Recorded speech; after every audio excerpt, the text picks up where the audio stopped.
Yo, yo, yo, what's going on, you guys? This is the Sticky Buttons podcast, your favorite internet radio show. This is your host, Brandon. And this is Blake. And a lot has happened since we took our break, but we're back, baby. We're back in full effect and better than ever. And boy, am I glad to be back, Blake. Hell yeah, man, dude. I mean, I'm just so happy to be back on the mic, man. I mean, I think we make such a great show, and I think that the break, just gave us some much needed rest and relaxation. So how are you feeling, man? How's your break? I'm feeling great, dude. I'm glad I was able to take that break, recover. I took a whole securities license exam in that time, and I passed it. Hell yeah. Congratulations. So I feel really, really productive. I feel rested and recharged is the word. I'm back and I'm ready to go. Hell yeah, man. But I guess before we get into the games we're talking about today, a lot happened. A lot happened since we took our break. Some of it was good, some of it was bad. So I think we'll start with the bad and then kind of lead into the more positive stuff. I guess first and foremost, I don't think we talked about this on the mic, but we lost Akira Toriyama.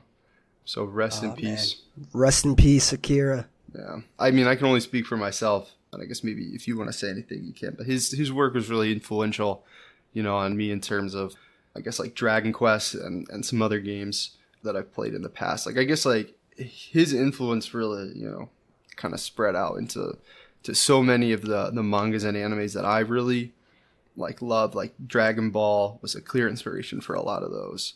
So I feel like his impact is, affected some of my favorite things. So I just wanted to give, him a shout out and kind of a tribute to him. Definitely, man. I'm glad you started the pod with that because he's had such a huge impact on my life. And I feel like that's the reason I'm here doing a video game podcast today is just that motivation Akira gives through his work of just putting your all into something. The Dragon Ball characters are constantly trying their best to save their planet, save their people. And they fail sometimes, They do. Yeah. So rest in peace, Akira. He's truly a legend. Yeah. And I'm sure that we'll talk about more of his work, in the future. Just because, Yeah, man. Yeah, I guess we definitely will. I guess we won't say too much now, but I'm sure we will. I guess some other bummer news. This is the last bit of bummer news. And then there's two positives. But I guess since we last spoke, over 10,000 people in the video game industry have lost their jobs in 2024 alone, which brings the 2-year total up to 20,000. Holy moly, guacamole. That's a lot of people. Yeah. And it's really unfortunate, and our hearts go out to everyone that's affected. Especially, yeah. Just honestly, just everyone. 20,000 people that have lost their jobs in a year and 5 months. That is just absolutely crazy. And then if you look at the profits that these companies have made in that time period, it's even crazier to think about. It's like you guys are letting go of all these people, but you're making all of this money. Yeah. It's rough. It is rough. And I guess really quick, I have a comment on that specifically, but just because of that, both Brandon and myself were boycotting, the video game industry, and we're not buying any new games this year. And I think that's just important just to, I don't know, it's just a touch on because, this industry is really just chewing people up and spitting them out. And that's just so messed up. And I think that the last time we spoke about this, I actually made a statement that I've since found out in our break that was wrong. So I just wanted to clarify that. When the last time we talked about this, we were saying that the profits were up to the highest they've ever been, which is true. But I guess I also said that hardware sales were also up. That is actually wrong. So I just want a quick clarification that the software sales, so that's actual games, if a game sold on a PC, a phone, or a PlayStation or Xbox, the actual physical software sales are up more than ever. There are more people playing games than ever. But the actual hardware sales for the PlayStation console and the Xbox console are the lowest they've been in a long time. So for example, since we last spoke, there was an update that only 41% of PlayStation's player base has upgraded to the PlayStation 5. Wow. Yeah. So that's I wouldn't have expected that. Yeah, me neither. That's way less than half. And the PlayStation 5's been out for a couple years. And I think it's even worse on the Xbox front. Shout out to my friend Jonah. He's holding on to that PS4 for dear life. Join the PS5 side, baby. We need you, man. We need you on the PS5 side, Jonah. Yeah, join the dark side of the PS5. I guess just really quick on that. I mean, we've kind of touched on this multiple times, but I mean, like, I really don't think there's a reason. Like, all the games are still coming out. I mean, the majority of games are still coming out on both. PlayStation is releasing more and more of their games on the PC, and so is Xbox. Xbox actually, since we took our break, they've actually moved or released some of their first-party games that were exclusive to the Xbox on PlayStation and Nintendo Switch. So it's interesting to see that there's just so much turmoil in terms of the hardware model just really not working for these bigger companies, and the software sales just continuing to rise. So what that means is really people are just choosing to play games on other places, whether it be laptops, PCs, tablets, phones. So I think that it really is this. We really are seeing a shift. That's good, because what comes to mind with that is when you step away from the shell that is the PS5, the Xbox, you have a lot more open source. So you have a lot more indie developers, people playing games that people playing things other than AAA titles. And I think that's where the issue truly stems from. And correct me if I'm wrong, I feel like it's these EAs, 2Ks, these huge corporations that, have just gotten their margins down to a T and are making an absolute killing. And I'm sure they're leveraging new AI technology to the point where they're like, you know what, we just don't need as many people anymore to produce the games we're producing every year. And then other corporations are following suit. Yeah, I think that's definitely the fear, man.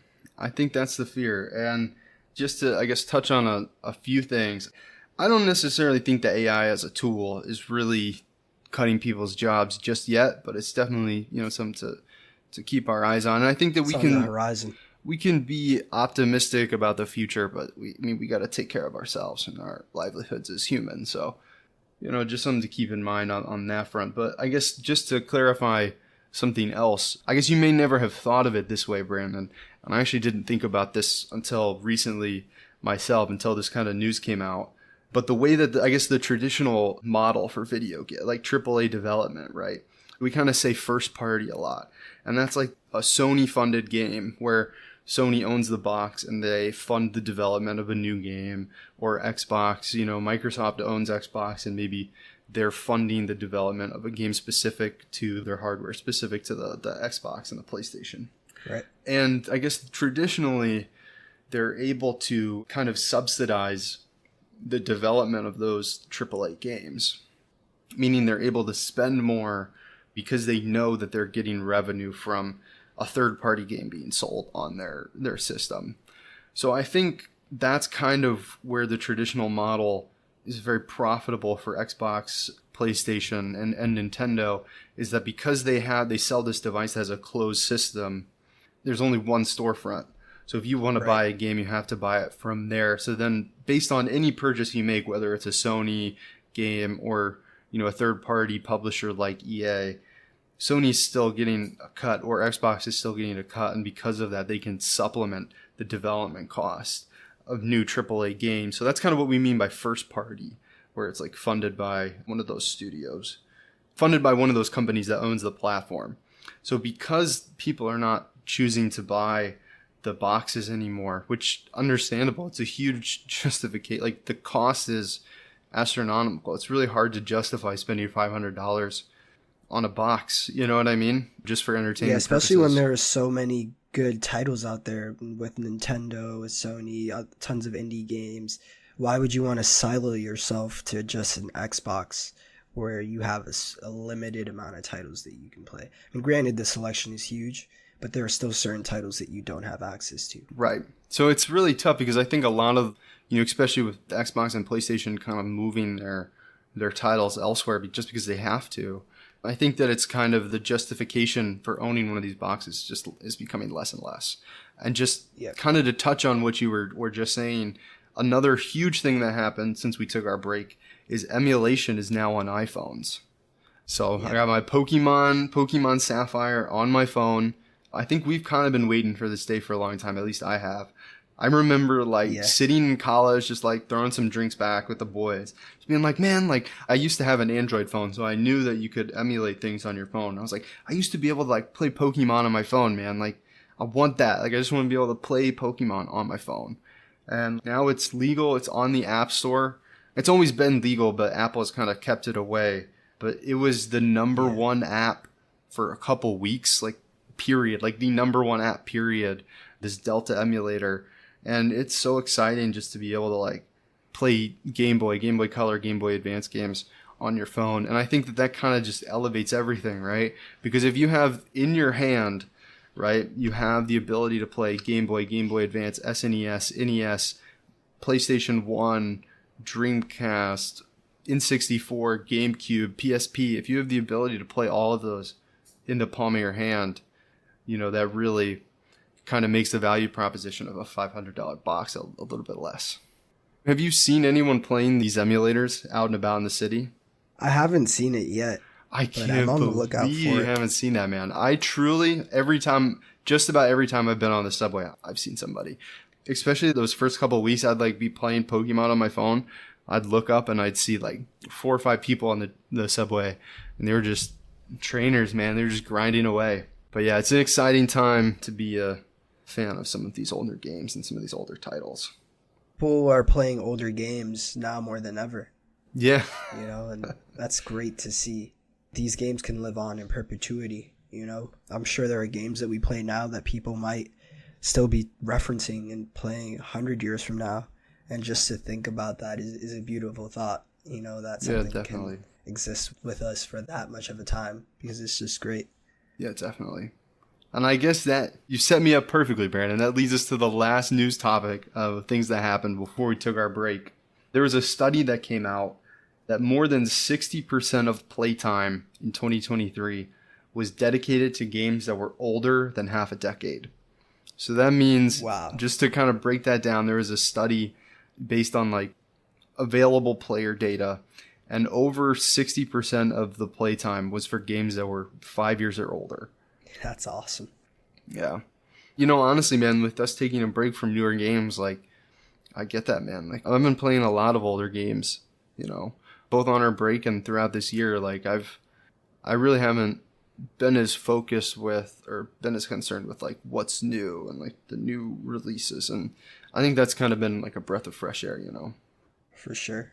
Taking that break from that kind of hedonic treadmill of just this new game, this new game, this new game. I definitely found myself prior to taking this detox, if you will. And it's been really helpful. It really has. Just the way I interact with video games is different. I'm more grateful and more present with the games than I was before. Yeah. So I recommend just taking a trip down memory lane as far as it comes to video games. Play through some of those old titles, reconnect with those games. Yeah, definitely. I guess before we move on to any of the games, do you have anything you want to share from your break? Anything come to mind? Anything outside of video games, I guess? I watched a lot of TV in that break. Mm-hmm. You know, I watched like the entire Power series. 50 Cent's produced show. I believe it's on Stars. It's pretty good. There's a new season coming out in June. So I watched like all of that. There's like side series too, like Raising Kanan. There's another one called, I believe it's Force. There's another one about the protagonist's son called Ghost. I watched all those books as well, all those series as well. So that was a lot to watch, but it was worth it. And it was just like something I used to like help me get my mind off of studying. Just this like story. It was pretty interesting. It's pretty much about like this guy who grew up in Queens, and he could have been like an amazing college student, but he decided to sell drugs instead. And then he like blended both those worlds, and he became very successful in the city. He became a very successful nightclub owner / drug dealer. But then slowly his life starts to fall apart because he's involved in that world. Damn. I watched that whole thing. I also got into Quiet on Set. Have you heard about that documentary? I've heard about it, but I don't really know too much about it. What is that, the one that's about like the Nickelodeon kids? Exactly. Yeah, that's about... Damn. What's this guy's name? Dan Schneider. he wrote a lot of Nickelodeon shows, and the issue was he was making a lot of like sexual innuendos in the shows, which was rather inappropriate. A lot of the parents felt like he was trying to isolate the children from them. So there were some parents that had issues with them. He had pedophiles on set. Oh, damn. That's like super messed up. One of the guys that worked with him, Brian Peck, had actually molested Drake Bell. I don't know if you remember. You ever watched Drake and Josh?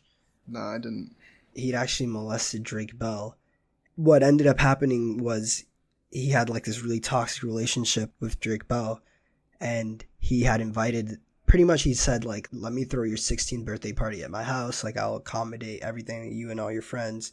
He throws the party for him, and Drake Bell and his friends are kind of just exploring his house. You know, he has this really cool like Hollywood memorabilia all over his house. So they're kind of just going around exploring. And then they find themselves in Brian Peck's bedroom, in his main bedroom. And on his nightstand, there were some letters from the serial killer John Wayne Gacy, who had children under his home in Chicago. And he had a photo of him. So this guy, Brian Peck, who was molesting Drake, he was obsessed with this. He was pen pals with this serial killer who was really sick. It just shows you the type of, the caliber of people who were on set of these Nickelodeon shows. It's really twisted, and I just went like down that rabbit hole of that, like what's going on there, and it's a lot of things I don't even want to get into on a video game podcast. But that was messed up, man. That was really interesting. I think Dan Schneider is now suing the producers of that show because he, you know, obviously feels like they're exaggerating things, and it's a whole legal mess.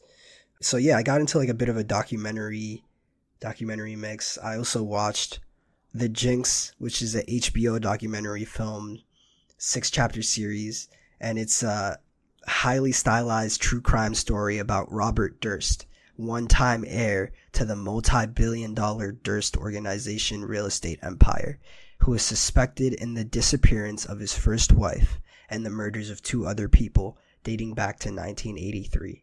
Wait, is this the guy that had like this huge real estate empire in New York and kind of like blew it? Is that the same guy? Yeah, I'm pretty sure. Yeah, he blew it because he murdered his wife, and he murdered some other people. Now, I only know about this guy, well, allegedly, sure. I know about this guy because I guess that he used to own the old building where our old office used to be. Oh, really? Or that like group. So like I've heard some like, yeah, that guy owned the building. That's like it. Oh yeah, that's super hilarious. Man. I've been staying more towards the lighter side of things, and Brandon's just like out here digging up like the worst humanity has to offer in his documentaries. Seriously, dude. I also got into the Kevin Spacey documentary. Okay, I don't know about Kevin Spacey. Do you know who he is, the actor? House of Cards. Let me see. I'm sure I know his face. Oh, okay. What happened here? Is this dude bad now too? He had a lot of sexual assault cases. Like, a lot of people came out and said that he was like sexually assaulting them on set, and that man, he was like rather aggressive. It was really, really interesting documentary. That was only like 2 or 3 episodes though, and I hear he's getting back into Hollywood. Like, he's getting casted again anyway. That's really interesting. On a lighter side, damn, that's dark, man. You okay, Brandon? I'm doing okay. You want to talk about something? You know, it's. I think it was just studying about securities just made me think about like humanity, and I was just really curious about all that stuff. So yeah, on the lighter side, I got into. Gotta watch The Big Short, man. You watched The Big Short? No, I said you got to. I feel like if you're getting into that. Oh yeah. Yeah, I haven't seen The Big Short. I kind of know the story, but I gotta watch it. X-Men 97. Have you heard of it? I actually have heard about this. I saw this was on your notes. I'm excited to talk about this, man. Did you like it? I've heard great things. I'm loving it. I'm on episode 7, and it's like, I wasn't around in 97. I was born in 2000. I wasn't around in 97 to watch this X-Men, but I have watched other X-Men renditions and movies, and I love the cinematic universe there. And they're doing such a great job. Like, I gotta tell you, like, the animation really makes it feel like it's like that time period, but it's really crisp. It looks amazing. The storytelling is great. It feels like the writing is also coincides with the time period as well. Like the writing is like something that might have been written in 97, if that makes any sense. And it's just great all around. It's more of like the comic book side of things, because I've been getting into the, like, as I'm watching it, I kind of want to learn more about the characters and what's going on. And it's really like they're kind of sticking to a T, or as best as they can, of like that comic book series. I think X-Men 97 is a comic book. Yeah, that's really exciting, man. So I've always been a fan of the X-Men. You'd enjoy it, dude. I've been really thinking about dipping my toe into that because it's on Disney Plus, right? Yeah. Yeah, I think I may have to give that a watch because I've always loved the X-Men, and I just feel like as soon as I learned that it was like owned by Marvel and it was Marvel, I was kind of like, I don't know, it kind of just like left a bad taste in my mouth because I was like, are they trying to like tie this into the MCU? And I was like, is that like going to be like the next phase? And I'm just like, kind of just like, all right, I'll just wait. I'll just see like what's going to happen. Because I've always liked X-Men as it exists kind of on its own without the other superheroes. Yeah, me too. And I kind of feel like as soon as you start to mix other superheroes in with it, I feel like it's just kind of messy and it doesn't work. Right. It's just my opinion. So like I like things when it's just like standalone X-Men. Like I'm into that. Yep. So and you're gonna get that with this. I gotta give it a watch. That, man, that's exciting. I was also born in '97, so I don't remember those from the era, but I definitely saw them on like TV as a kid. That's awesome, dude. That's great. That's gonna might reawaken some memories. It might, dude. Hopefully. And lastly, something that I got into in this little break was the Drake versus Kendrick Lamar beef. That was very interesting. I know nothing. I was so grateful that these two mega artists had gotten into this confrontation because we got some great music out of it. So essentially, this has been brewing in the industry for a while now, since I would say as far back as like 2009, when Kendrick Lamar started his career and Drake was just starting his career.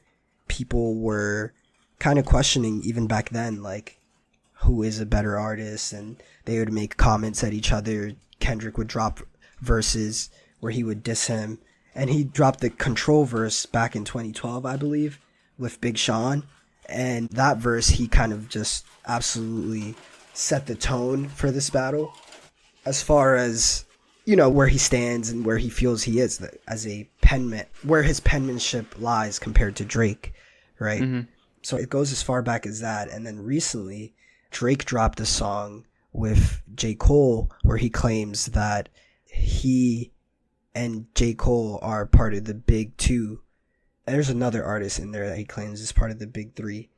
And Kendrick Lamar, pretty much, Drake says it's me, J. Cole, and Kendrick Lamar. And then Kendrick Lamar says, fuck your big three. It's just big me. So that's it. So that's how he comes back at Drake from that diss. And what happened was he did that on a Future and Metro Booming project. And wait, Kendrick Lamar did? Yeah, Kendrick Lamar did that as a feature on a Future and Metro Booming project. People didn't know that Future and Metro Boomin didn't like Drake. So now there's like this disdain all across the industry for Drake. It seems like he's made some enemies on his way to the top, and now they're all coming together on some Avengers stuff and trying to take down Thanos. It's really interesting. Is Drake Thanos? I think Drake is Thanos, Blake. Damn. Shit. Well, I guess Drake, never heard of him. Yeah, you've never heard a Drake song. No, I'm joking. Yeah, well, I haven't now.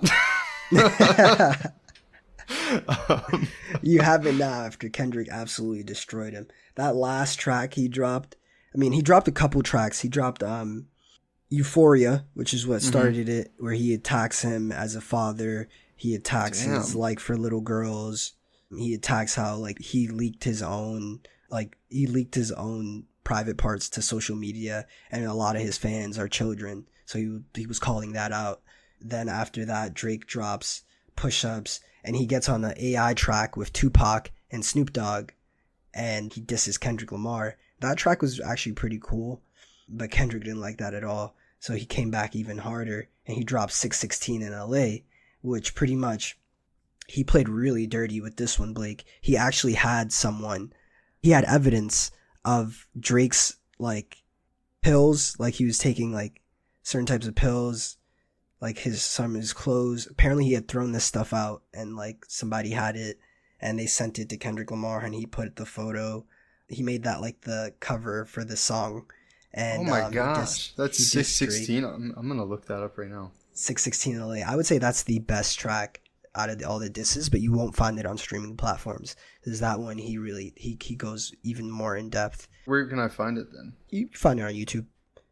And then after that, he drops another song, which is, I believe, Meet the Grams, where he talks about Drake's father and he addresses his mom and he talks to her. He says, how could you like be okay with your son being this shitty person? He addresses Drake's son, Adonis. He tells him like what it means to be a real man. And then he addresses Drake's alleged daughter that he does not claim. That got really, really serious. And if that wasn't enough for you, Blake, he then drops a song, Not Like Us, where he makes like a West Coast kind of banger dance song that people are playing in all the clubs, where he calls Drake a pedophile and a 69 god, and he says he needs to stay inside. And man, it got really, really messy. And Drake's mansion got shot up in this time with one of his security guards. I think it was the day after Not Like Us came out. One of his security guards was shot in the chest in his mansion in Bridle Path in Toronto. And things were getting pretty heated. It's kind of died down since then. But, man, I was grateful for that beef. We got some music from two artists that you only hear from them maybe. Kendrick Lamar, you hear from him maybe once every 4 or 5 years. Drake, maybe once or twice a year. So, yeah, grateful. Damn. Any That's questions? Really cool, man. I mean, I do have a few, but I think the biggest question is really when are we going to get a Brandon Talks About Music radio show? That's what we need. We just need you to kind of like play a piece of the song and then kind of like have your commentary on it. Yeah. Dang, we got to get one of those, man. We gotta get you on the mic for that. I feel like that's what we need. About it, man. I love music. I mean, if you look at my Spotify stats, you might be concerned. So I think, yeah, I can see myself on a platform just talking about the music I love and all the lore behind it. Because that's really what intrigues me as well, is like the artist behind it. Who is making this music? Because artists have to be really vulnerable to tell these stories and to get these songs out. So, yeah, man. Love music, love the beef. And Kendrick won. Okay. All right. Kendrick won, man. I saw some stuff yesterday about Childish Gambino and how he like kind of predicted, or people are now saying that he predicted this feud like a couple of years ago. But I guess like people are just saying that Childish Gambino also never really liked Drake all that much. Damn, even Childish Gambino too. That's great. It's like I'll see if I can find that. Yeah, I guess like in one of his music videos, you might have to do some research on this, but I guess in one of Childish Gambino's music videos that he released like years ago, I guess there's like a picture, or it's kind of like an animation. Like, so it's like an animated music video, and I guess like you see Future kind of zoom by on like a bicycle. He's kind of like riding off into the distance, and you see like Drake like chasing after him like a maniac, like don't go, and he kind of like turns around and kind of looks like a doofus. Here, let me see. I don't know if I don't know if I'll be able to find it quickly. Let me see if I can just find it. Shout out Childish Gambino. I watched that show, Mr. and Mrs. Smith, on Amazon Prime with him. Oh, how is that? That was pretty good. You and Aaron would enjoy that. I watched it with Naomi and we really liked it. Yeah, I heard it's kind of an interesting take on the Mr. and Mrs. Smith kind of thing. It is. Some people didn't like it, I think that's a sign that it's pretty good. I think Childish Gambino is an actor. He does a great job. I mean, I've seen him acting before in Community, other shows. He's a great actor, man. He really is. And his co-actress, she's also great. Super funny. It's interesting, man. I don't know what it is about spy stuff. It's fun to watch. Yeah. No, I totally agree, man. Also, I cannot find this, so I guess someone will have to fact check me on that one. We'll find it after. Okay. But I guess also, man, just really quick, want to touch on, I watched a single show while we were on our break. Okay. I'll be surprised if you haven't heard of it. It's called Frieren Beyond Journey's End. Are you an serious, anime. dude? Yes. I started watching that show on the break too. Really? I swear. That's the only show I watched. I finished it. Are you done with it? Yeah, I'm done. Dude, I what are your fucking loved thoughts? it, man. Okay, so I guess really quick, a couple thoughts just right off the bat. One, I feel like with the break and us taking a break from video games, I feel like it kind of made me realize that like I've really cut out just about every other media, whether it's like books, TV, movies, just to be able to like play enough video games to talk about on the show. Me too, And dude. I've kind of like reflected that like maybe that's not the best, like maybe that's not as healthy, and also like it's just uninspired.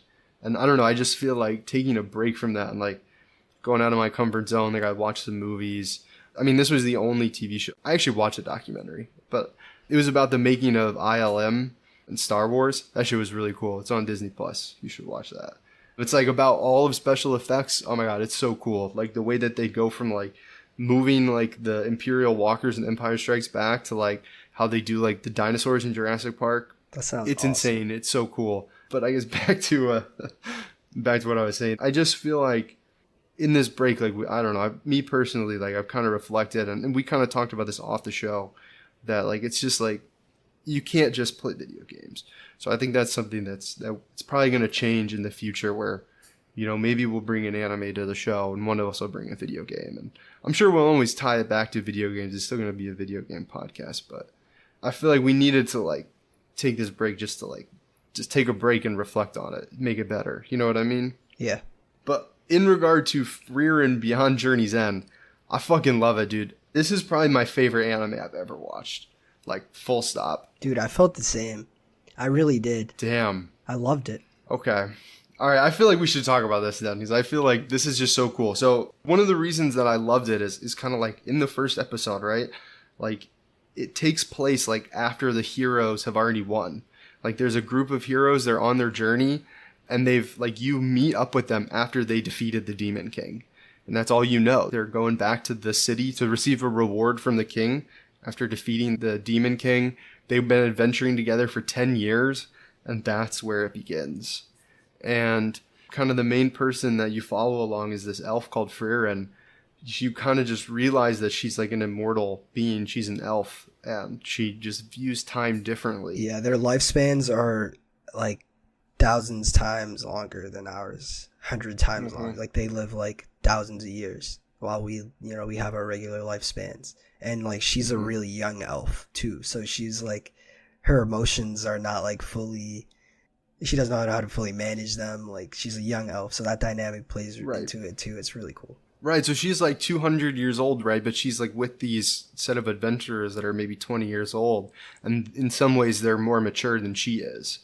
And it's really interesting to kind of like, you get like just the tiniest of glimpse in that. And then like in the first episode, like you kind of realize like after the journey ends, she goes off and adventures on her own. And then kind of right at the end, you know, I don't want to, I mean, it happens in the first episode, but I don't want to speak to it unless you want to. But there's this event happens and it really affects her. And she's just like, fuck, like I wasted so much time. And, you know, I mean, it's just kind of that dichotomy is so fascinating between a being that has infinite time and like us as humans, we have so little. Like that kind of juxtaposition is just kind of at the heart of it. It's amazing. And learning about her motivations as to why she goes and hunts demons. Because like I said, she's a very young elf. She's very like aloof and doesn't care and doesn't understand relationships very well. You know, like I just spent a year with this person adventuring, and now they just want to go hunt down spell books. They don't want to continue like this event. Like they just are disinterested in things, and she's just interested in what she is, like a child almost. And then she's like has to come to grips with like, holy cow, like these people really care about me. Like, oh, friendship, that's what this is. And also the vengeance arc part of the story as well, like where she wants to like kill every last demon, and I don't want to spoil why, but that's also part of the story. So it's like that dichotomy of like this innocent elf and that like bloodlust It's just like it's like a song of ice and fire. It's awesome. I Yeah, it's love the so story. I cool, love the man. writing, the characters that you meet along the way. She picks up like some of the people that she traveled with that, she defeated the Demon King with, they had apprentices later on in their lives. And Hmm. when she goes to visit them, they're on their deathbeds and they request to her that she take them on. Hmm. She was like kind of hesitant because she just like wants to go hunt for spell books all day. She doesn't really, care about. It's like she doesn't even have her mage license in this world where it's like a big thing. She doesn't care, but she's Hmm. just an awesome mage, and Yeah. she's just she takes them on. She takes them under her wing, and you see that relationship grow, and you see her apprentices kind of gain confidence in themselves, traveling with this awesome mage. It's beautiful to watch, and And kind of, superseding them in some ways. Like this yeah, teenage mage is, doing things that, this 100+ year old, maybe 1,000-year-old mage, like she can't even do. right. And it has nothing to do with, the ability of a mage. It's about how you see the world and like your determination and Your how path. you're able to see things through. Yeah. It's a great story. I was gonna ask you. It's been stuck at like 28 episodes, and Naomi told me it's one of those animes. That's how I found out about it. Is Naomi watched it, and I was like watching it one day, and I was just like kind of like half watching it, and I was like, this is actually pretty good. Like I'm gonna give this a shot, and I fell in love from the first episode. Like Blake said, that first, this is like one of those animes where like the first episode is just right, and It just gets you, man. you're on a roller coaster ride from there. Is there just 28 episodes right now? Are they dropping new episodes every week? Have you been following, or are they just like stopped right now? Or they're like, So I think this came out a couple years ago, and it's like just now kind of getting a following. So I guess the reason it's kind of like in the zeitgeist is because Amazon released like a special where it's like if you sign up for, you can get like a 7-day free trial on Amazon for Crunchyroll, and you can watch oh, Crunchyroll through Amazon Prime. So that's okay, kind of, and like this was one of the few that like, I think it may have actually even been the only one that you could get Crunchyroll, or that you could watch through a free trial of Crunchyroll on Amazon. So that's kind of like why it came up. But I think like, so I think it came out in 2019, maybe 2021. I guess one of those years, and I feel like because it was on Crunchyroll, it didn't necessarily get like the mainstream acclaim, but like people were really championing this. So I think it's probably going to get a second season, but I haven't been following like what's next. But right now it's just like season 1 at 28 episodes.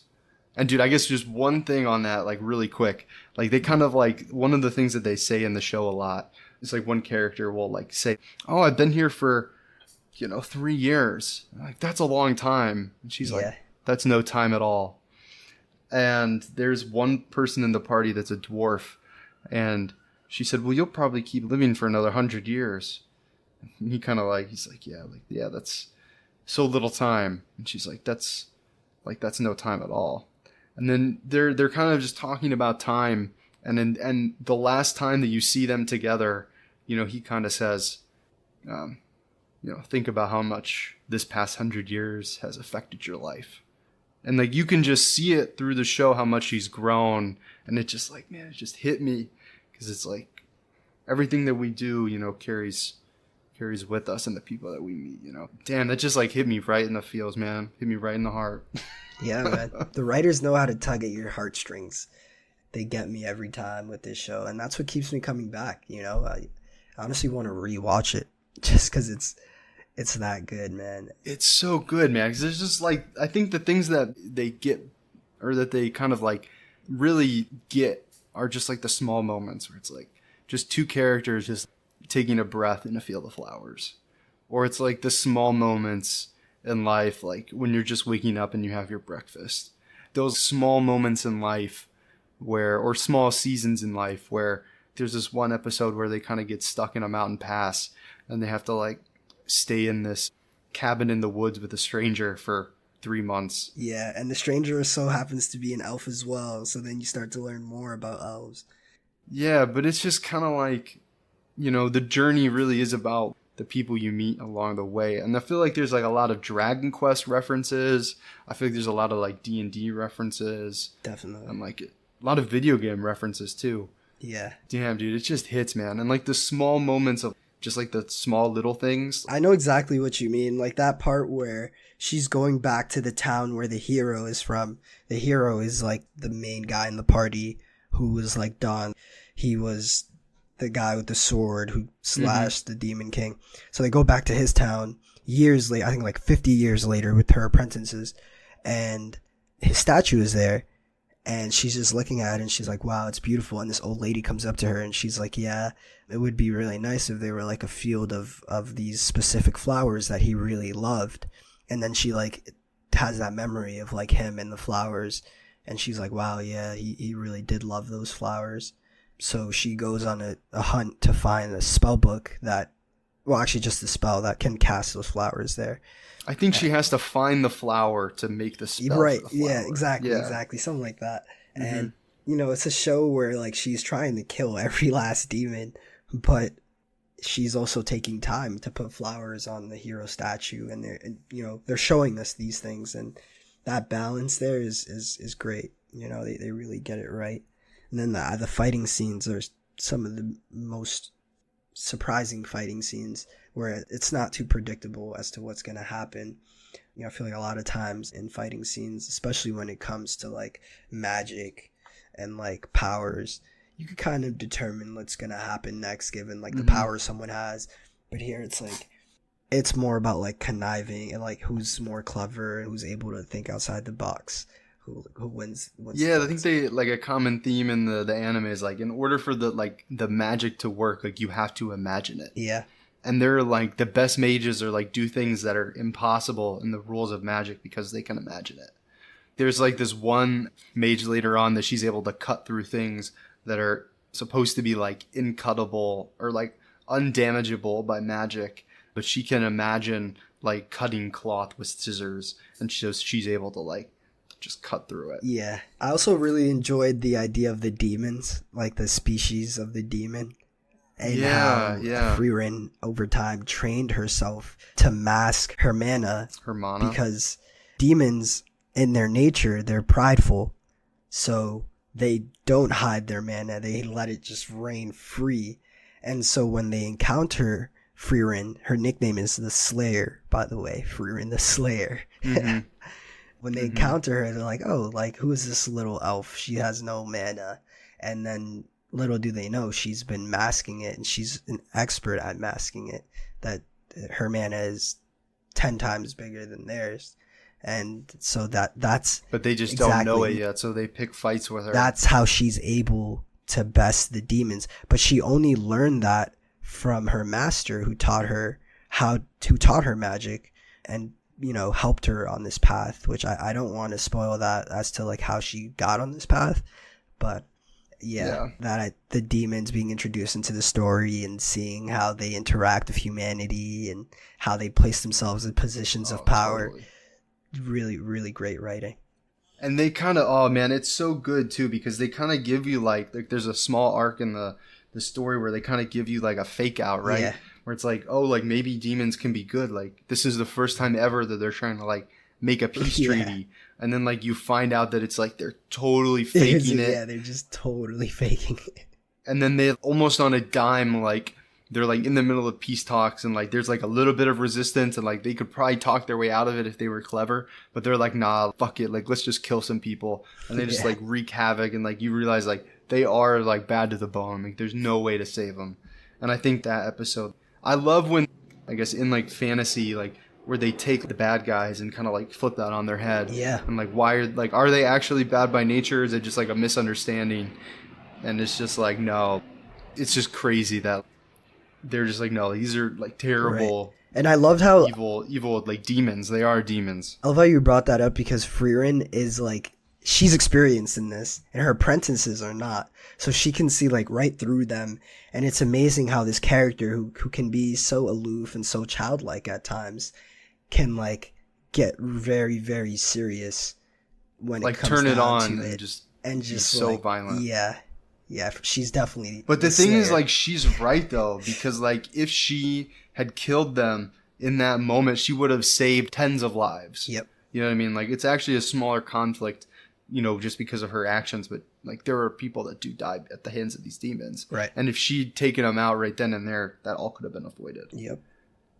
Damn, dude, it's such a good anime. One more thing. I love how at the end, like, the whole time, you kind of are, like, watching, like, Frieren and her apprentice, like, just do, like, some epic shit with magic. And then at the end, there's, like, kind of like a test, like, kind of like you said, like, Frieren and her apprentice are getting their mage license. And, like, you get to interact with other mages for the first time.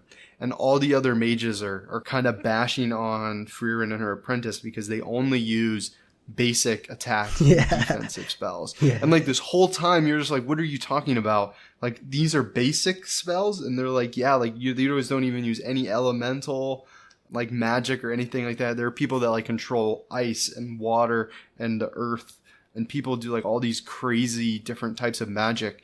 And then it's just like, no, like, Frieren and her apprentice, like, they just do, like, that, like, the basic ass, like, magic defense. And, because they're only using magic to kill demons. Because that's what Frieren is doing, right? And when she took on her apprentice, that's all she was doing is, like, fighting demons with Frieren. And so you got to think that's all she's well versed in. And I really like the dynamic that the apprentice has with Frieren, where it's like she's a child herself, but at times she's taking care of Frieren because Frieren is like this 100-year-old. She's like a teenager almost. Like, she'll, like, she'll sleep in, like, can't get up. She can't get up early. She can't get up early, and then like, there's a whole arc where she just wants to see the sunrise.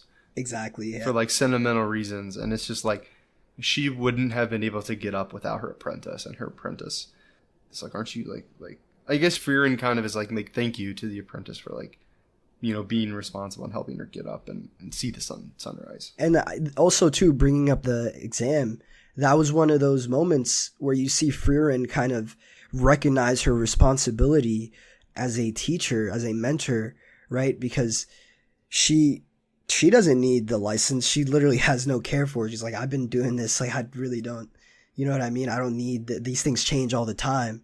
And she has something though, and it's never explained what her, like, thing is. She has an emblem from the king. And she's like, yeah, but nobody, like, it's never explained, like, what that is. Yeah. So, like, the old king from, like, whenever they went on that hero's journey, and she has an emblem and she kind of uses that. That helps her get around a lot. But I digress. She's willing to forsake her own personal interest to help out her apprentice. And that was one of those moments where you are seeing her develop, right? Her character develop. And, you know, she goes on this journey with her apprentice, and the guy comes along too. It's a great anime. If you haven't watched it, watch it. If you want to read it, read it. I'm curious about reading it because I feel like the manga might be further along, and I just want to know more about the story. I'm not sure, but I'm curious. Yeah, I'm looking this up right now. I gotta know if there's a manga. There usually is, because it has to come from somewhere. Okay. Looks like there's a manga. Awesome.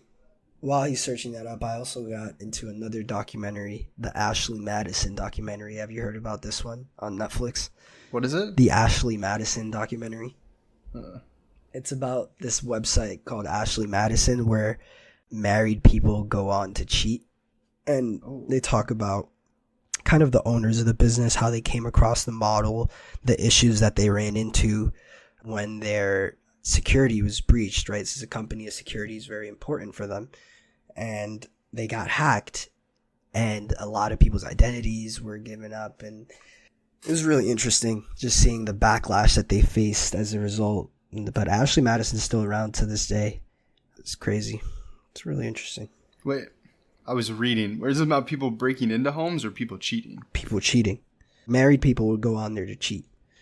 And their argument is like married people cheat and they should have like a place where they could do it safely. And that's the service they provide. And they operate all over the world in a bunch of markets. But back then, pretty much... What's this called? The Ashley Madison documentary on Netflix. Weird. Yeah, they got... The documentaries about the security breach and how it affected people's lives. And damn. Yeah, that was a pretty crazy documentary. I also watched The Roast of Tom Brady. Did you get a chance to watch that? No. Who roasted him? Kevin Hart hosted it, and it was... Oh my gosh. I bet that was really His old coach was there, Bill Belichick. His teammates, Rob Gronkowski, Edelman. They even had Randy Moss there. Who else was there? Some random comedians. Andrew Schultz, Bert Kreischer, Tony Hinchcliffe. Who else? Nikki Glazer. She was the best one. I don't know these comedians, but they did such a good job that now I do. Who else was? Dana White, the UFC guy, was there. He roasted him. Was it funny? It was funny. Rob Gronkowski did something really stupid. You know the Gronk, right? Mm-hmm. He took a shot glass, right? He took a shot, and then he spikes it on the ground, right? And, like, he does that with the football after he scores, but he does it there, like, really fucking aggressively, too. And it's just like the glass gets everywhere? The glass gets everywhere, and I think it got into, like, someone's, like, eye, like, it cut someone. Ooh. They didn't show that on the stream. It was live. But after the fact, people brought it up, and they're like, damn, this guy really is fucking dumb. Because they were roasting him for being dumb the whole time. And they were like, damn, this guy really is dumb. Like, how are you going to do that? That's funny. How could you not think by spiking a shot glass, that glass would get everywhere and potentially hurt people? That's funny, man. Hey, people just don't think that far ahead, man. Must have been coked up. You never know. Well, I guess, do you want to talk about video games? We've pretty much done like a full-length episode, man. We haven't even talked about games once. I could talk about 2K. I've been playing a lot of 2K, getting back into that. I've worked myself back into gold tier, so that's right below Hall of Fame tier, the highest tier. As far as like performance goes, you get like these tier grades based on your performance in games. So I've been performing really well as of late, and it's been fun just to get in a random match and just be a good teammate. I run a point guard. I run a 2-guard position, so like a 6'6" shooting guard. And I can shoot threes. I can drive the ball, dunk it. Like I kind of made like a Kobe replica build that I'm playing with. It's really fun to play with that build. Okay. I even have the Kobe jersey on and everything. Rest in peace, Kobe. But it's been really fun just getting in random matches and being a good point guard, getting people open looks, shooting the ball, getting better at like getting myself open, creating that space, getting those threes, because my player has that ability. I just don't have that in my bag of tricks yet. Like, I don't know how to do that on the controller yet, so that's something I need to practice on my own time to really improve my game. Yeah, man, been loving 2K, getting back into it. Grateful that I have that. Are you enjoying the series right now?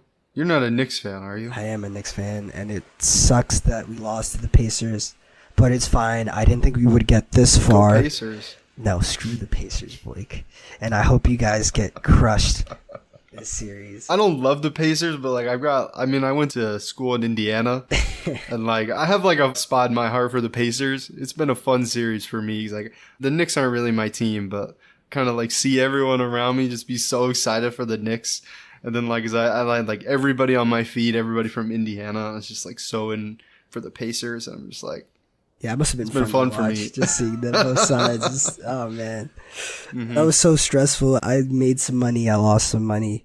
But I want to see Kyrie Irving get a championship. I would love to watch that. You know, there was a lot of bullshit with him. He's in Dallas right now with Mark Are they Mark still Cuban. in it? I didn't realize they were still in it. Yeah, they're 3-0 right now in their series against...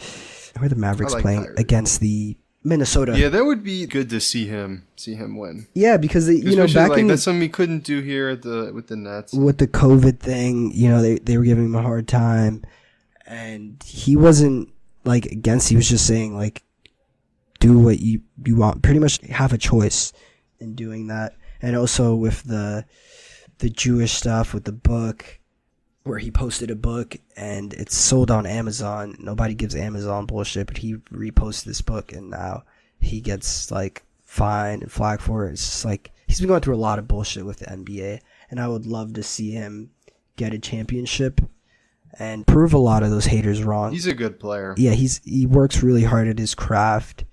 He's a really respectful, humble dude. I feel he's earned to get this far in his career. Like to get this far, like, despite all that stuff. Right. I think some of it gets blown out of proportion a little bit, but yeah, that would be nice to see him win. Could it be the Pacers and Dallas? Could they be the final two? I guess I don't quite know how they could if the works. Pacers win 4 games in a row. Who are they up against? They're up against the Celtics. It's 3-0. The Celtics are absolutely crushing them. Love to see it. Yeah, I don't know if they can pull that off against Boston, but crazier things have happened, I guess. Crazier things have happened. It is basketball, but you guys your best player is injured. I don't know. I've got nothing to say. I didn't know that. I did get the ESPN update. I didn't know he was the best player, but yeah, he is. That's your guard right there. You need him. The guard, he creates opportunities for everybody else on the floor. Well, Indiana, you had a good run. It was good while it lasted, Indiana. Yeah. And we're going to get you guys next year. All right. Do you mind if we talk about one last game here? Yeah, go for it. All right. Now, Brandon, this is going to be a lot. This is going to be a lot. So, at any point, just stop me. If you have any questions, stop me. All right? I'm giving you control because, I feel like I'm just going to go. And if anything doesn't make sense, you just stop me, okay? All right. Also, I just want you to know, I've been holding this back the whole time we've been recording. I've been patiently waiting. Dude, I've got to tell... I've got to tell you about this video game, man. I've been playing this. I'm a little over 8 hours in now. This game is freaking crazy. This game is called 13 Sentinels, Aegis Rim. Have you heard about this game? Never. So it launched as a PlayStation exclusive for a limited time. It's on PlayStation and Switch now. So I guess I don't even know where to begin, man. This game is buck wild. So I guess I'll just start. And like I said, if you have any questions, just stop me. So it's a visual novel, right? And it takes place in Japan, and it's got Japanese voice acting, and it's got English subs. So you're kind of reading everything, but there's also, obviously, it's Japanese voice acted, but you're reading it. So it's a visual novel, but there is voice acting, but like I said, it's in Japanese. And there's also this kind of turn-based mech combat aspect to it, but we'll come back to that. So you play as multiple protagonists, and you play these through a bunch of small story vignettes, and they're all out of order, right? You kind of jump between different times, different eras. So there's kind of 5 main eras, and you kind of start in 1985, and then you kind of skip between them, and it's really confusing. There's a big mystery at play, right? So you start out in 1985, and then you go back to 1945, and then you go to 2025, then 2100, then 2065. And then there's one single glimpse that I've seen of the year 2187, which is significant because 2187 is the cell number that Princess Leia is in Star Wars, which I just clocked out right now as I'm talking about this. Holy shit, dude, this game is fucking insane. There is so many references to sci-fi and all sci-fi media. It's just freaking crazy, man. So I have no idea what's going on, and that's kind of part of the beauty of it. It's this truly compelling sci-fi story, and the fate of the world and possible futures are in the balance. And I really honestly won't be spoiling anything because I fucking know nothing about what's really going on here. But it's just it's crazy, man. Okay, so I guess the game starts out in 1985, right? But chronologically, it starts in 1945, right? Yeah. And Japan is working on the super weapon, and this is kind of in preparation for the American invasion. And these super weapons are called Sentinels, and they're piloted by humans. So these are the mechs, right? So these super weapons are called Sentinels, and they're the mechs, right? So there's this one character that you meet in 1945, and his name is Takahoshi. And he kind of goes through this portal, it's kind of not really explained, but he goes through this portal from 1945 and ends up in 1985. And he kind of later finds out, right? He finds out about Hiroshima and Nagasaki, and he is desperate to try to return to his time. And he's just desperately trying to get back, trying to prevent it, trying to do something. And that's kind of his story is really tragic because he really does believe that he can make a difference if he can get back there. And it's just so sad. And it's really interesting kind of kind of experiencing this because Japan and America, how our cultures are so linked, right? And it's really like, it kind of starts out as like a story about that. And like in 1945, like, you know, we have obviously you have the Gulf War conflict.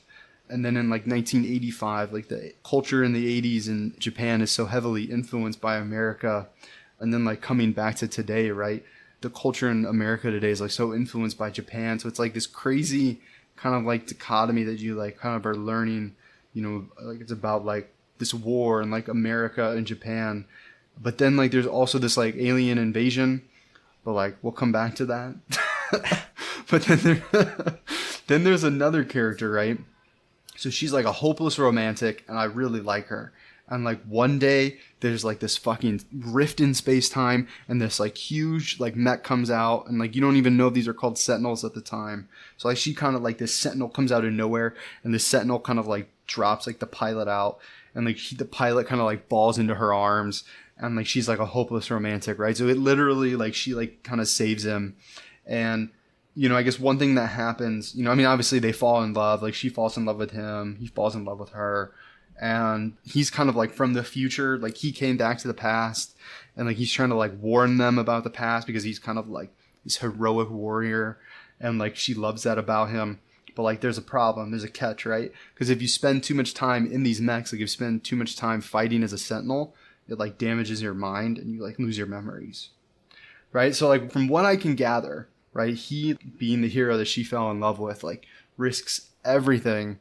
And like he messed up his mind. Like he scrambled his mind so bad that they had to give him like a totally different name. He's like trying to go through like rehab somehow. I don't really quite understand how it works because he just like shows up at school and like the nurse is like checking in on him, but like he doesn't know why.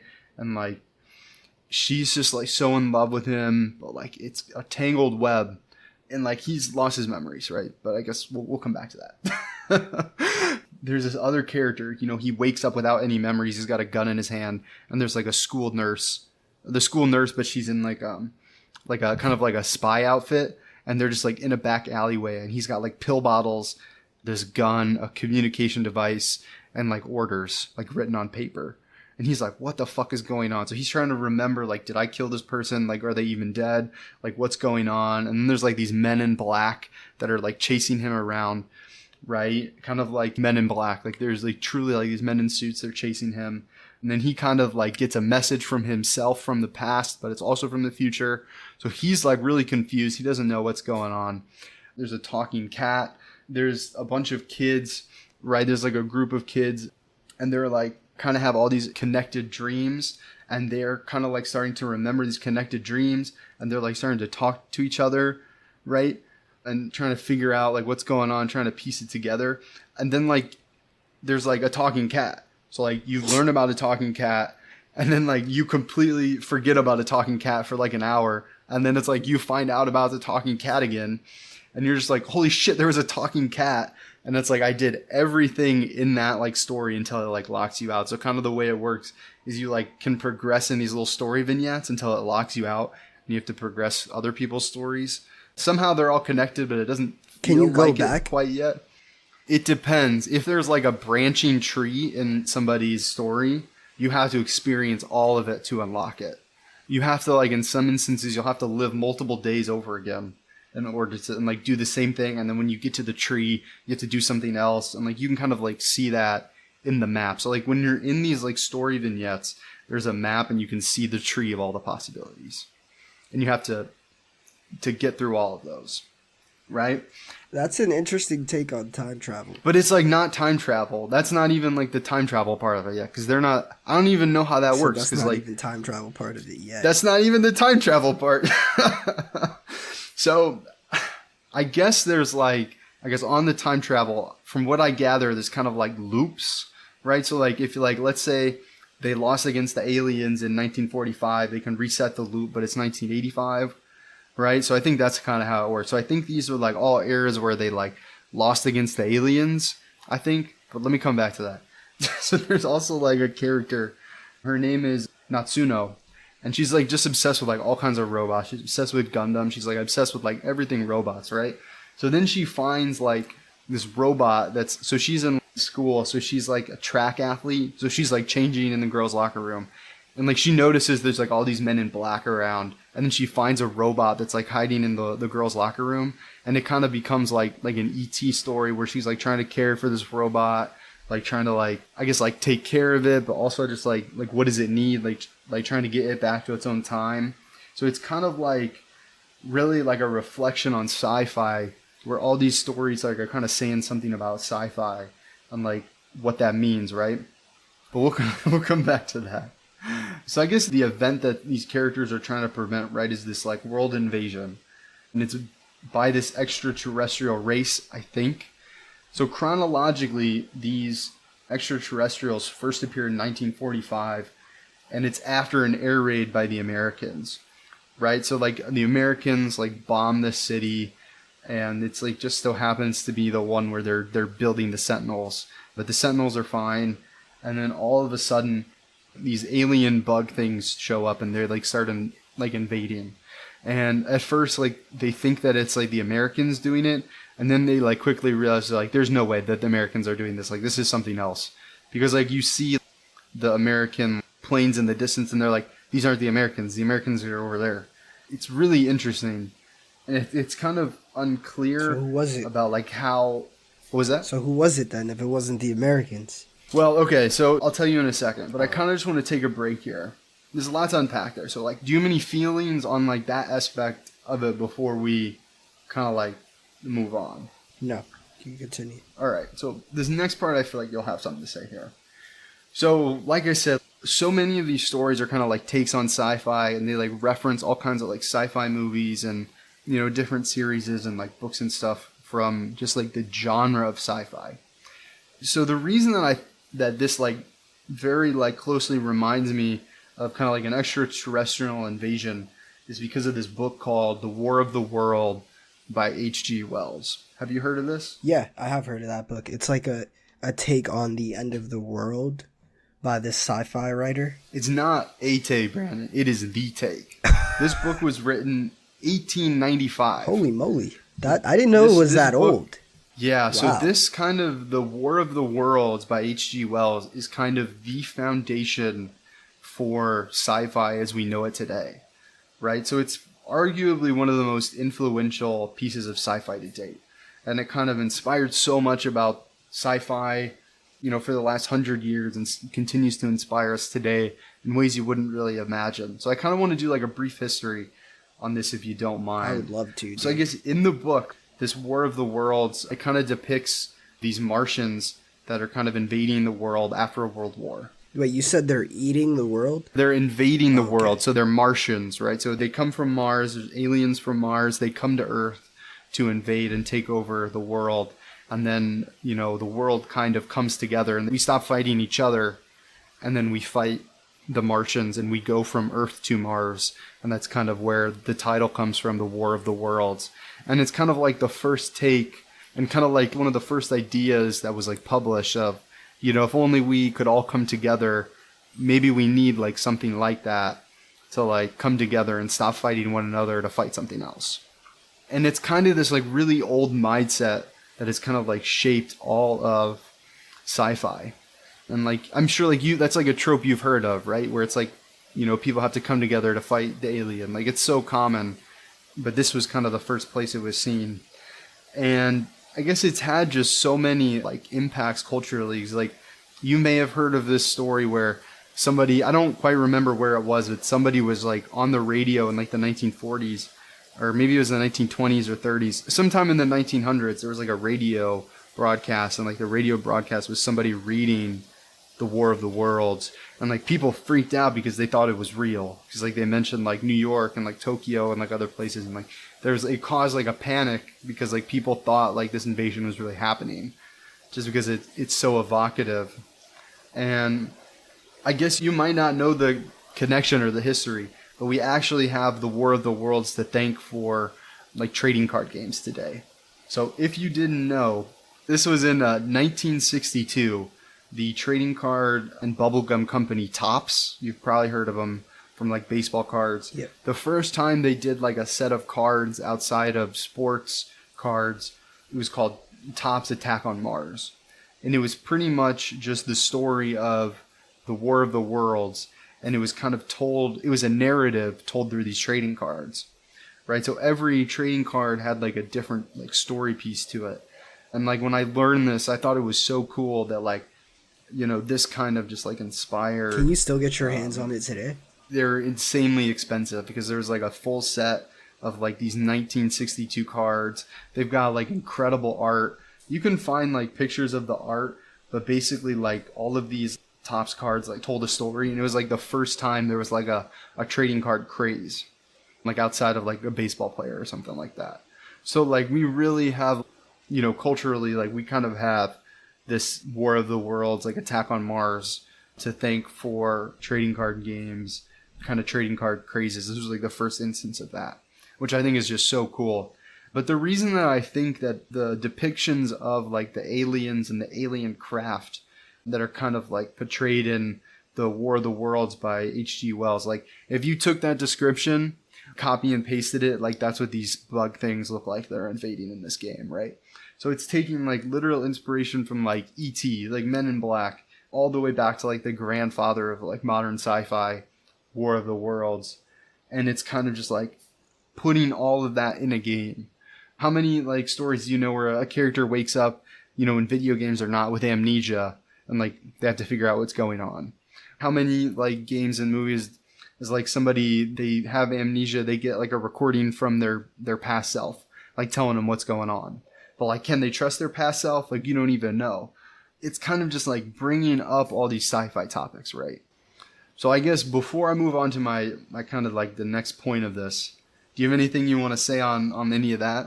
No, move on. It's a lot. It's just a lot to process. It's a lot. It's a lot. I like the trading card aspect of it. I'm really curious about that because I used to love playing Yu-Gi-Oh! As a kid. And my dad has a collection of a lot of Topps baseball cards, basketball cards that he collects. Some of those cards are as old as like 80s. So yeah, it's amazing to hear the history of Topps. I wonder how long they've been around. Probably since as long as baseball's been around, which is like a long time. Long time, dude. And also the thought of just the War of the Worlds and this idea of like us versus them, it could also be likened to you know, Americans and immigration at the time. I'm sure that was an issue that was starting to be faced at that time, and so it's probably maybe not a message that H.G. Wells wanted to get across, but just something that you could take from that. Yeah, no, absolutely. And that kind of, you know, pretty eloquently, you know, leads us into the kind of the point that I wanted to kind of bring all this up in, is that like sci-fi, right? It's a reflection of our past, what kind of offering as a glimpse into the future, right? It kind of takes human history we have and kind of like twists that to like what someone's perception of the future can be. And as you were kind of talking about, you know, with like how us versus them, those kind of topics are really kind of brought up, you know, especially with like the juxtaposition between like the Americans and like Japanese, you know. Dude, like, look at us like doing some literature analysis. I know, man. It's kind of crazy. It's kind of crazy. But like it really like it kind of brings that up, right? Like, you know, I mean, our cultures are inherently linked. Like, you know, like, I mean, I can really only speak for myself, but I know you feel the same way, where it's like, you know, Japanese culture is like, just inspires us and it's so interesting to us. It's across the world, and it's like yet a small island too, and that cultural exchange still bears fruit till this day. And it's like the benefits of that is like, how could you not want cultural diffusion? You know what I mean? Like, what other amazing interactions can we uncover amongst humans? There's probably so many out there. Yeah, absolutely, man. Yeah. It really is kind of like, it's also, you know, kind of touching on that, like the point that I was trying to make, like I kind of wanted to use some lyrics, I guess, to kind of emphasize that. So this is from a song called Ticket to the Moon by Electronic Light Orchestra. Have you heard of them? Electric Light Orchestra? Electric Light Orchestra. No, I haven't. I hadn't really heard of them too much, but then like during COVID, I like really went into sci-fi concept albums. There's like one by Rush that's pretty well regarded. Like there's one of Logic's concept albums. I think The Incredible True Story. I like that project. How about Sun Ra? Was Sun Ra mentioned? I don't know. Is that a sci-fi one? Yeah, he makes like definitely makes some sci-fi music, and it's very like just mainly like sounds. He doesn't have much lyrics, and talks about like I think there's a song about to the moon or something like. Talks references space a lot, space and I'll have to our I'll have to existence, listen to and that. it's interesting. You'd enjoy Sun Ra. Yeah. Just followed him on Spotify. I'll give that a listen. But I guess the point that I was trying to make, right, with like, sci-fi being like a reflection of the past while also could give us a glimpse into the future. The song lyrics I wanted to read for you are, remember the good old 1980s, when things were so uncomplicated. I wish I could go back there again, and everything could be the same. I got a ticket to the moon. I'll be leaving here any day soon. Yeah, I got a ticket to the moon. I'd rather see the sunrise in your eyes. Now, I think the first part of that is really cool, right? Because he says, remember the good old 1980s. But this song came out before then. The song was published in 1981, right? So he's kind of reminiscing on a time that has yet to come. And I think that with this, especially like with, this story kind of jumping all over the place and going from the past to the future, and this like glimpse into 2187, which you probably forgot that I even mentioned that. The glimpse into 2187, right? Princess Leia. Yeah. In 2187, there are two characters, and I guess something that's been consistent up until this whole time is every character, whether they're in different eras, they're the same characters, right? So it's the same characters in 1948 that are in 1988, they're in 2064, that are in 2100. Like it's all the same set of characters, and you're following their stories through different eras in time. And then there's these two characters in 2187, and they're just like chatting. They're just having like a normal ass day. And he talks about like how he's like following the Gulf War, and like he's reading, like he's a history buff, and he's like, yeah, it's really interesting that both like, in terms of technology and mindset, like the Gulf War really shaped, the future of humanity. And I just like why did they put that in there, And I kind of just like, it made me think, and like, especially because everything is like a sci-fi trope that we've seen before, it really made me kind of think about just sci-fi in general and like the sci-fi of the modern era, right? And, I think good sci-fi is a reflection of the past, while giving us a glimpse into the future. And good sci-fi can make you feel anything. But my personal favorite sci-fi is when it makes you feel optimistic about the future and optimistic about humanity's future, right? And I feel like that optimism, I've just kind of like after like seeing this and like reflecting on all this, I just feel like that optimism is just like totally missing from like mainstream like sci-fi. Like, right, you go like Cyberpunk 2047, it was a humongous AAA video game by, CD Projekt Red. I couldn't get into it because everybody in this game is just like so excited to die, and they just like completely augment their bodies. It's like, the worst of humanity, in this like dystopian future. I loved Citizen Sleeper, and that's a game where you as an individual are completely trapped and struggling by all these oppressive systems that are bigger than yourself. And Starfield, right, has completely uninspired exploration, and like the funnest part of it, right, is combat. And it kind of like thinking about that game, one of the things that came from the marketing material was like a member of the team, and they were like, leave it to humans to fight over infinite resources. I'm like, I just think that sucks, man. You know what I mean? Like, yeah. That sucks. I don't want that, for the future. We're so silly, dude. We really are. Yeah. I think when you put it like that. Yeah, like I want to dream bigger. I want to be inspired by sci-fi, right? And I want to be left with a feeling of hope for the future. And I just like, back to Starfield, right? Like I can't separate, Starfield from the Microsoft of it all. Like obviously like the game was funded by Microsoft. It's one of the biggest corporations on the planet, right? And like, I just think it's a little bit weird that the funnest part of that game and like the part of the game that people resonated with the most was getting a job in a video game, right? Like, you know what I mean? Yeah, when you put it like that, Blake, that is fucking hilarious. What are they trying to say, right? Is that Bethesda that's telling me to get a job? Nah, you're killing me, bro. That's actually facts, though. you really think about it, you do all that work, you hardly fight like anything. Like you're just doing like runarounds and like doing favors for this corporation. Oftentimes, I was doing really, really weird things for Ryujin Industries. I was like, what am I doing? I just want to explore space. Yeah. I don't know. I just feel like this really, I don't know what it's trying to say yet, but it's just like making me think of these things, right? So I just feel like that in and of itself is important. And I guess I don't really know where the game is going to end. Like I'm only 8 hours in, and I think I'm only like a third of the way into it, right? But I don't know. I just feel like it's just making me question all these things about sci-fi and our media.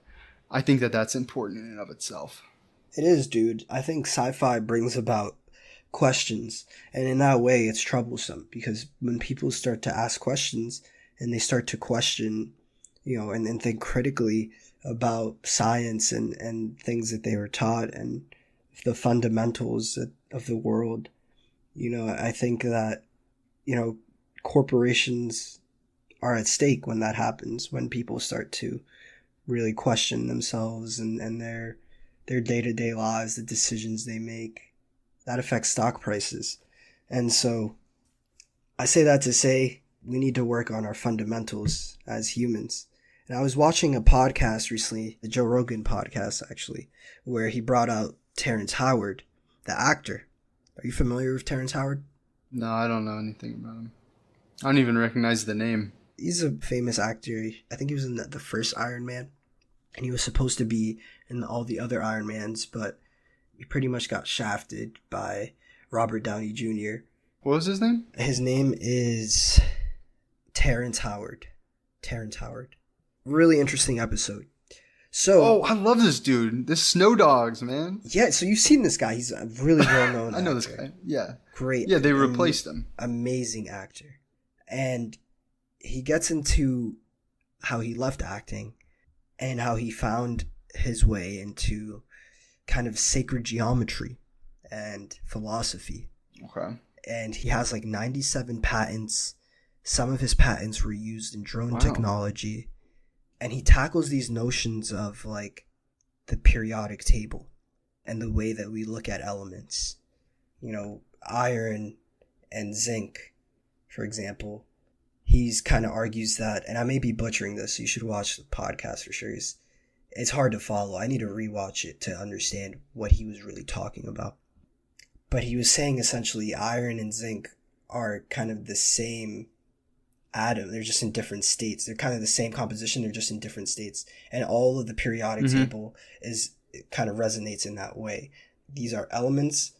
They take different shapes, different forms, and that's how they become different parts of the periodic table. Become carbon. Carbon will become beryllium, and so on and so forth. And the way he explains that, I loved chemistry, physics. I even went as far as taking calculus 2 in college. And just the way he was explaining things, it made me question what I had known and the science that I've learned. Could it be flawed? I don't know. It's very possible that it's not all the way right. Maybe we're missing a certain factor. Terrence Howard. Oh, yeah, we're definitely missing stuff, man. I mean, there's no way that people are making new discoveries all the time. And I think that, our education system, especially here, in America, so much is left under the rocks. I always looked at this, like whenever we get our textbooks, look at when they were printed, and it was so long ago. I'm like, there's no way this can be up to date, right? And, obviously, when you think about it, like, the school only has so much funding, they can't replace their textbooks every 10 years. But you got to think like you're getting an education that's 10 years, 20 years out of date. You trust the teachers to go above and beyond and fill in that gap, but they're not incentivized to do that, So, I mean, there's definitely in science is being pushed all the time.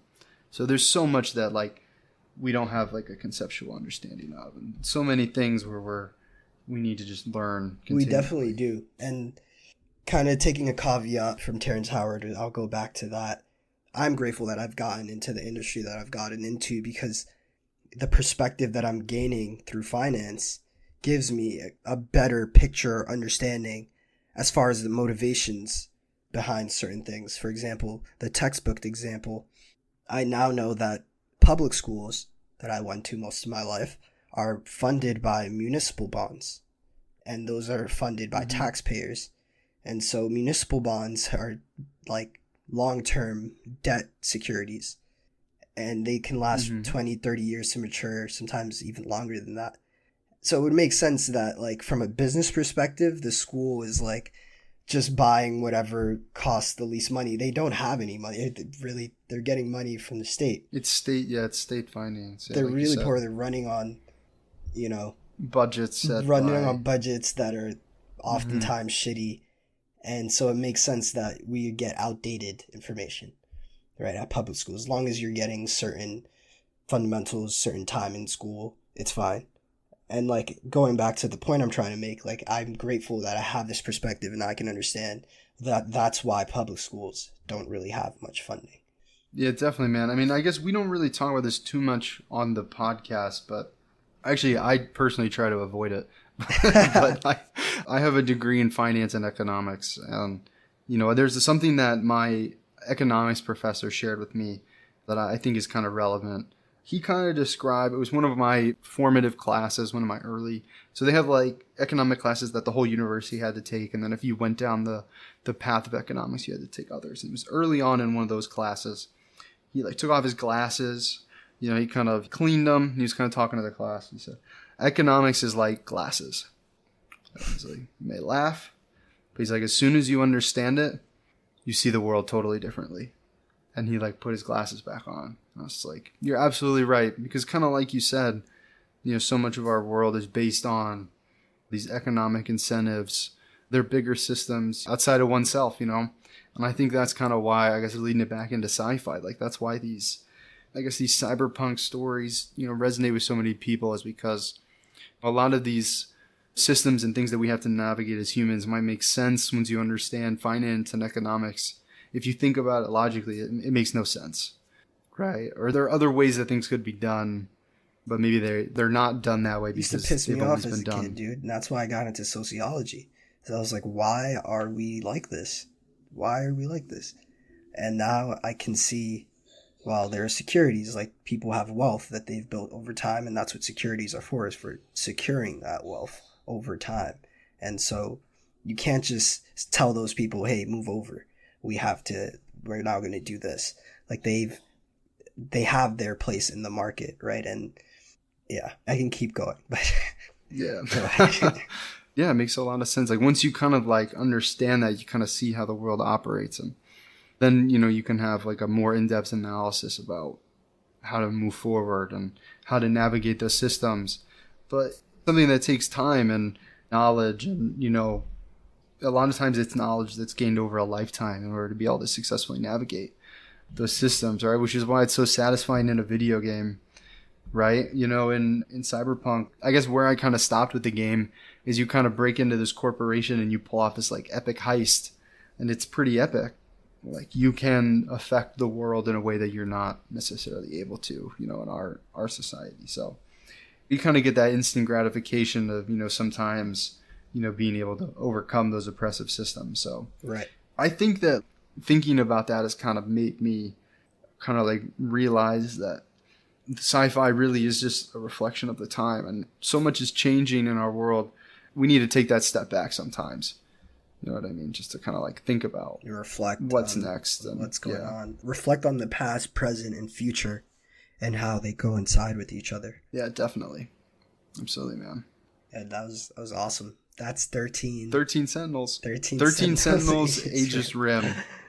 I'm like a third of the way done with it, so I guess I'll come back with some other crazy stuff if it happens, when I figure it out. That was a lot. I didn't stop you once because it was very, very, very interesting, dude. I was kind of hoping you were like going to come in and be like, oh, there's a talking cat? Like, what's up with that? I appreciate you letting me get my thoughts out there. I think it made sense. I think it made for a good discussion too. Definitely. It's insane you're only 1/5 through this game. Yeah, I don't know. I can't tell, right? Because like with a video game, you never know. I think they say like, how long to beat is around 30 hours. And I'm like 8, so that's like a third maybe. But like it also says the percentage at the bottom. Oh, shit. I didn't even talk about the mech battles.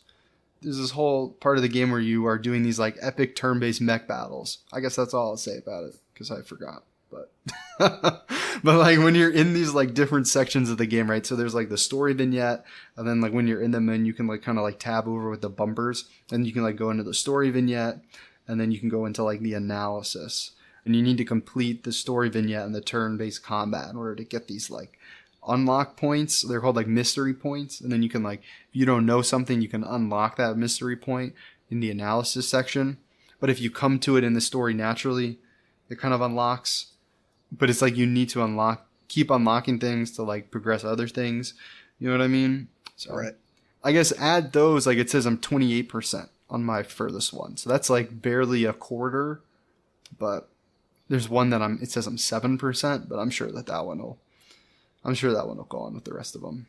So yeah, it's a crazy video game, man. And it's really awesome to play on the Switch. I guess I should say I'm playing it on the Switch, the OLED Switch.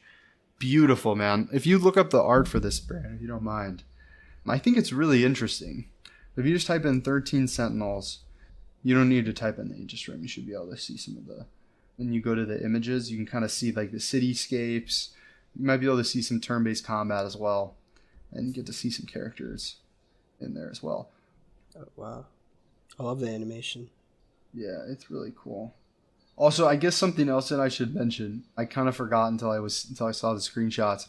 When the characters are in the mechs, for some reason they're totally naked. So that's not really explained, but just heads up, I guess. Man, that's something I enjoy about anime.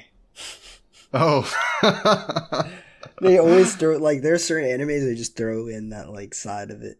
Yeah. Just cause. Yeah. I guess since we're here, some of the biggest criticisms of this game come down to like the developer, right? And like I guess like sometimes they're a little bit pervy with some of the things. Yeah, like I can see because I'm looking at the photos right now. And there are photos where I'm like, whoa, what is going on here? Yeah, I guess we should definitely touch on that. 'Cause, I mean, if you're somebody that is like off put by that, this is probably gonna make you a little uncomfortable. But I will say for the most part, they're pretty good about it. But there's like a couple characters. And I guess this is kind of where, like, I mean, if it makes you feel uncomfortable, it makes you feel uncomfortable at the end of the day. But there's, like, one character, and she just has, like, completely unrealistic proportions. Of course, she's the school nurse. I don't know. I think it's kind of a little bit funny. And, I mean, like, I kind of, like, told Aaron, I told my partner, I was like, hey, just so you know, I'm playing this game. Like... I'll try and keep it away, but if you peek over my shoulder, just as a heads up, there's a little bit of that in there. Yeah. You need to give that disclaimer before you're playing it around other people. Yeah, maybe don't play this one on the subway. Yeah. Overall, I think that it's, even though that part is in the game, I think that it's really not touched on thematically at all. Like there's no real reason for it other than just to be there. So if you're uncomfortable with that, obviously, I guess play this game meet it where it's at for you. But I mean, personally, it doesn't bother me that much. Yeah, that's all I gotta say about that. I don't really know if I said anything, but it's there. Well, damn, is that a wrap, man? Is that our first episode back? I think that's a wrap, dude. That's one heck of an episode there, man. It seemed like we had just a lot. Yeah, we had a lot of pent up, yeah. You just let it all out. Yeah, but we're back, baby. We're back. We're back in full effect. We're back and we're better. Told you. Yeah. Brandon's flexing on the call right now. He's popping his muscles. Yeah. Yeah, I've actually been going hard at the gym. I hit PRs. Yeah, me everything. Too, dude. Everything. I mean, I've been like consistent, but I went to the climbing gym 2 days ago to my buddies, and we got a really good workout, and I'm super sore. I've been working out at the park, just been doing like calisthenics. Back into pull-ups and dips and all that stuff. It's important because I've been lifting at home. I've been doing like weight training, but I feel sluggish, not as flexible. So I miss that mobility I had with the calisthenics.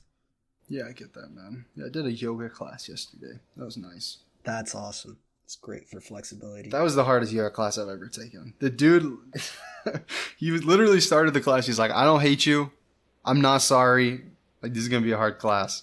And he just, like, went into it. And I guess I'm going to go back, but that was hard. Yeah, you would think yoga is, like, very peaceful and tranquil, but there are some positions that you're just, like, actually breathing hard, trying to, like, figure it out. I've done yoga. I've been doing yoga for like a couple years. Not consistently, but off and on. It's like I've done a couple yoga classes in my day. And he just like, I'm like, I've never done one like this. Like he just completely went past where I was at, which normally I'm like in the top, and I was definitely not. I was like right smack dab in the middle. But I mean, that's how you grow, man. So that's how you get better. Yeah. That's yoga. Yoga. All right, let's end this up, man. We've been talking for 2 hours almost. Welcome back. Sticky Buttons Podcast, episode 91. Thanks for tuning in, y'all. We love you.